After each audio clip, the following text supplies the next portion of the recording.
The platform 2. Just 100 minutes మాత్రమే run time ఉన్న ఈ సినిమా ది ప్లాట్ఫామ్ అనే సినిమాకి సీక్వెల్. ఈ రోజు నెట్ఫ్లిక్స్ లో రిలీజ్ అయింది. ది ప్లాట్ఫామ్ పార్ట్ 1 అప్పట్లో ఒక లెవెల్లో ట్రెండ్ అయింది. మరి ఆ హైప్ ని ఈ సీక్వెల్ మ్యాచ్ చేసిందో లేదో చూద్దాం. మన ఛానల్ ని సబ్స్క్రైబ్ చేసుకుంటే రివ్యూస్ తెలుసుకోవడం సెకండరీ, అసలు ఓటీటీలోకి ఏమేం మూవీస్ వస్తున్నాయో తెలుస్తుంది. సో ప్లీజ్ డు సబ్స్క్రైబ్ అండి.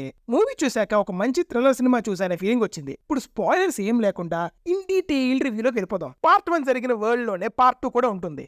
అక్కడ ఉన్న మనుషుల్లో నుండి ఒకడు ఆ ప్లేస్ కి మాస్టర్ అవుతాడు. అక్కడ ఉన్న వాళ్ళకి ఫుడ్ కావాలంటే కొన్ని లాస్ అండ్ రూల్స్ పెడతాడు.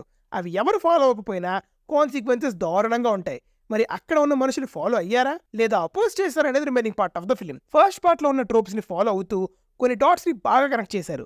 రెండింటి మధ్య కొన్ని సిమిలారిటీస్ ఉన్నా ఈ law and extra factor add అవడం వల్ల ఒక ప్రాపర్ కాన్ఫ్లిక్ట్ వచ్చింది ఈ మూవీకి. స్క్రీన్ ప్లే మొత్తం ఆ లాస్ చుట్టూ తిప్పుతూ ఒక బ్యూటిఫుల్ డ్రామాని చూపించారు. ఆ వరల్డ్, అక్కడ ఉండే క్యారెక్టర్స్ అండ్ ఆ క్యారెక్టర్స్ కి ఉండే ఎమోషనల్ డెప్త్ ఇవన్నీ ఫస్ట్ పార్ట్ కి మించి ఉంటాయి. ఆ వరల్డ్ అండ్ క్యారెక్టర్స్ ని సైకలాజికల్ ఆస్పెక్ట్స్ లో బాగా ఎక్స్ప్లోర్ చేశారు. హ్యూమన్ బిహేవియర్ ని మల్టిపుల్ లేయర్స్ గా రాసుకొని ఎక్సలెంట్ గా ప్రెజెంట్ చేశారు. పార్ట్ 1 లో ఉన్న social commentary like power and greed లాంటి కాన్సెప్ట్ ని పార్ట్ 2 లో కూడా బాగా ఎక్స్ప్లోర్ చేశారు. Technicalities like visuals, production design top notch ఉన్నాయి. ఎంతైనా నెట్ఫ్లిక్స్ కదా, ఆ మాత్రం ఉంటుందిలే. మ్యూజిక్ కూడా ఏ సీన్కి ఎంత కావాలో అంత ఇచ్చారు. ఎడిటింగ్ కూడా చాలా బాగుంది. ఫ్లాష్ బ్యాక్ పోర్షన్స్ ని ప్రెజెంట్ కి పర్ఫెక్ట్ గా బ్లెండ్ చేశారు.